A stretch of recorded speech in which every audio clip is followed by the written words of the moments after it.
This is all part of the TraumaSim range that's manufactured over in Perth. It's fantastic training equipment.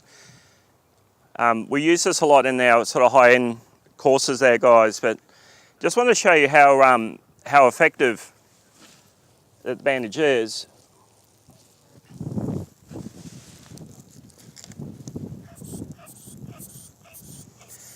Once they're firmly applied,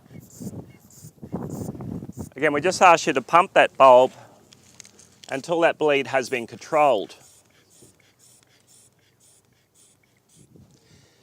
The firmer that you actually apply the rescue bandage, so when you use it, consider that fact as a bandage. You know, it's firmly wrapped around. The firm that you can wrap it, the more instant the result is when you start to hit with the inflation bulb. There's a couple of features here about the management of traumatic limb injury there. Our first focus and approach is to control arterial bleeding. So we're well and truly aware, guys, of both arterial and venous bleeding. Is that right, folks? That occurs. But I also want to show you this. The third bleed that we actually get when you have a limb that's sheared off is what's called medullary bleeding. And this is where your blood is produced within the medullary cavity in all long bones. So our first objective is to shut down the high pressure hoses. Is that right, folks? Yep. Get that arterial under control. And then we'll need you to move then and then start to deal with this medullary bleeding. And again, you'll only ever see this with any long bone. Is that okay? That's gone straight through.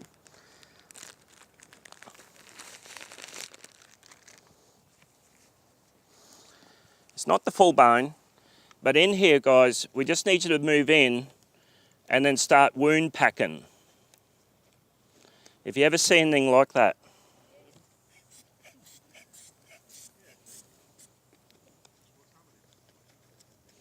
So I haven't got too much medullary cavity, but you get the concept that that's what I need to do. Get in there and pack, pack, pack, pack to tap that off. They're not a tremendous bleeder, but they're a leaker. Is that all right, guys, when you see that bone shattered through?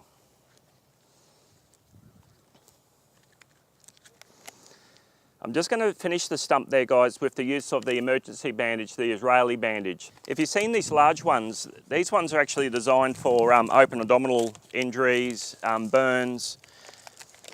And you'll see that the pad in the end is actually lined with plastic. So if you've got open abdominals, leave the plastic in place and around. Is that all right, guys? If you've got a bleeder, that plastic layer is designed to be ripped away.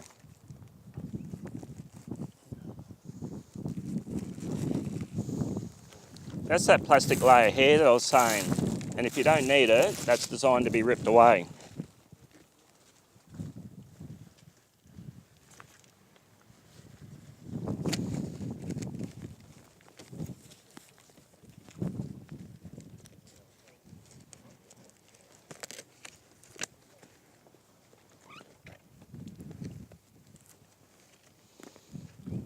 Now I've got some serious pressure in that tank. I've taken it to its highest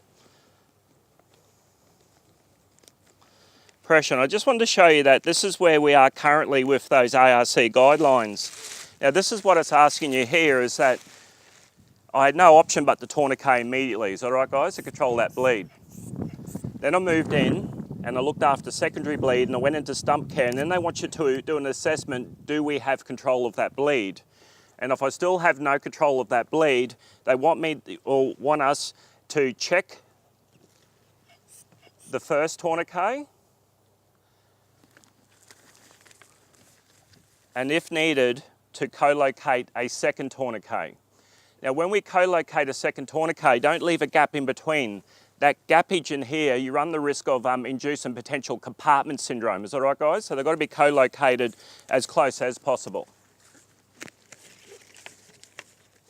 That's what I'm saying, it's that you wrap it, firm, Velcro, inflate, and reassess bleed. All good, guys? So we're going to invite you to come around and have a play with this. So we'll get you on the bleeders here, and you can take some of these here on the post.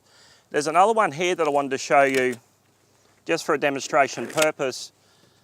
Guys, I've got two of these pulse oximeters, and these ones here, it's not only SpO2 readings and a heart rate reading, but along the bottom here, you also have a perfusion graph. The perfusion graph is monitoring blood pressure. It doesn't give you blood pressure readings, but every time you see a little dip on that bottom perfusion graph, that's your aortic valve closing. Is that all right, guys? And then it's sort of just picking up on systolics and diastolics. But you'll see how effective that once you've got this on, you have that on a person's finger, and when you pump, you'll see that perfusion graph disappear. Is that okay? There's no blood pressure there at all.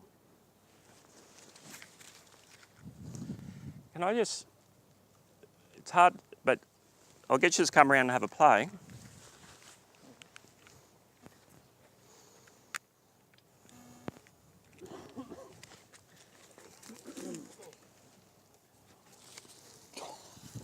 Black strip up.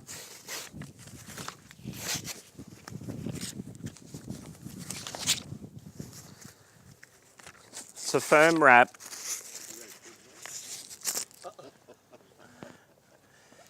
And we're watching here, guys. We're just watching on that perfusion graph. Heart rate's gone, Sats is gone. And we've got no radial pulse.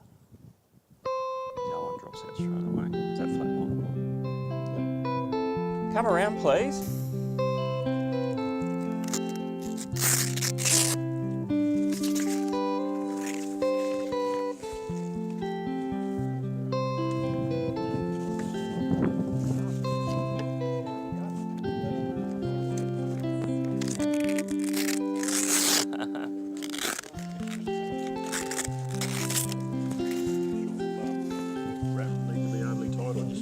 Yeah, it's so firm. And, you know, the firmer, or what I regard the tighter, the more the immediate result.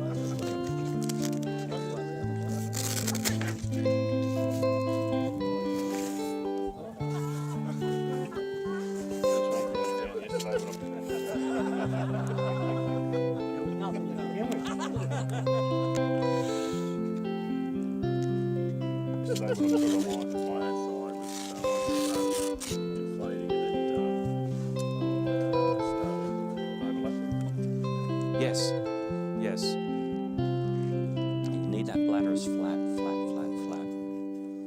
And see how quick that stopped, you know, the firmer that you wrap it.